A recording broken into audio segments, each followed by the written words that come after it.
1978-yil hayotimizda bir ajoyib voqea bo'lgan. Mana shu ortimizda ko'rinib turgan toshdan qurilgani uchun nomi ham Toshshepin bo'lgan va 1978-yilda buni ochilish marosimiga o'sha paytda respublikamiz rahbari Sharof Rashidov shaxsan o'zlari tashrif buyurganlar. Bu haqda keyinchalik uzoq yillar Sharof Rashidov jamoa xo'jaligi raisi bo'lgan, aynan mana shu ochilayotgan paytida shu xo'jalik bosh agronomi lavozimida ishlab yurgan Ismoil aka Omonov bilan suhbat qilyapmiz. Ismoil aka, mana shu suratdagi voqealarni, o'sha Toshshepin ochilish bilan bog'liq xotiralarni gapirib bersangiz.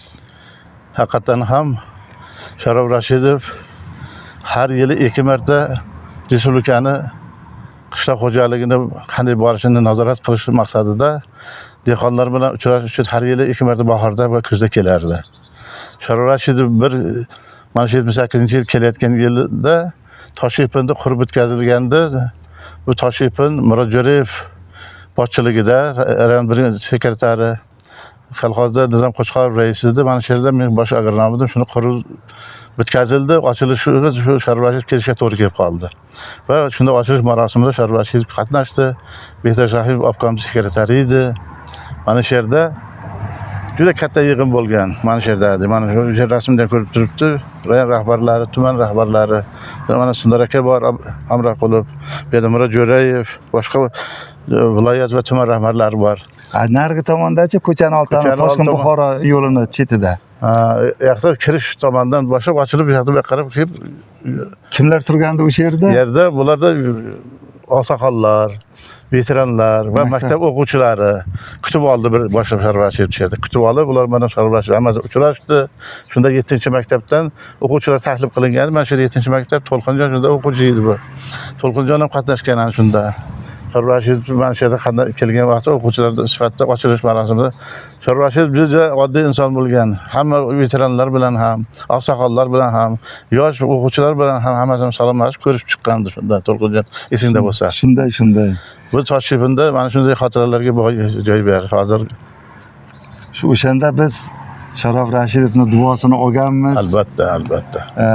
Yaxshi niyatlar bilan mana ortidan borib shu o'qishini o'sha asosan ijodkor edi-da, rahmatli. Shunday. Ustoz Sharof Rashidov shu kishini yo'lidan kelyapmiz-da, xudo xolasa. Demak, ochilish marosimidan keyin yig'ilish qildi. Aynan mana o'sha Toshshepin surat ko'rinib turibdi. Mana orqamizda Toshshepin, mana hali ham o'sha. Ana o'sha gumbazli eshiklari. Bu yerda tuman rahbarlari qatnashgan, mana Bahodir Valiyev. Kamtarligini qarang, ikkinchi planda o'tiribdi. To'rda tuman rahbari Murod Jo'rayev o'shanda. Mana shu yerda yig'ilish qilib, mana shu maslahatlarni har kelganda maslahatlarni berib ketgandi Sharof Rashidov. Bugun Sharof Rashidov oxiri vafatidan 2 kun ilgari ham mana shu Toshshepinga tashrif buyurgan. 83-yilda. Toshkent Buxoro yo'li edi-da. Toshkent Buxoro yo'li edi. Shu yerda kirib o'tib, shundan Xorazm, Qoraqalpog'iston tomonga qarab ketdi. Oradan bir 2 kun o'tgandan keyin biz vafotini eshitdik. Shu yerda Qoraqalpoqqa borib vafot etgan. Juda qattiq qayg'u bo'ldi. Va shu Sharof Rashidov nomini qo'yilishi ham mana shu birinchidan oldindan Sharof Rashidov bizning yurtimizga kelib yurgan, lekin ayniqsa vafotidan 1-2 kun oldin bizga kelib uchrashib, qo'limizdan ushlab, o'g'lim g'ayrat qilib mehnat qilinglar, sog' bo'linglar deb bizlarga nasihat qilib duolarini berib ketgan. Ana shuning uchun Sharof Rashidov nomini qo'yishdi. Butun xalqimiz talab qilib, shu mustaqillikdan keyin dastlab viloyatda birinchi bo'lib nomini qo'ydik Sharof Rashidovni. Rahmat. Abadiylashtirish uchun.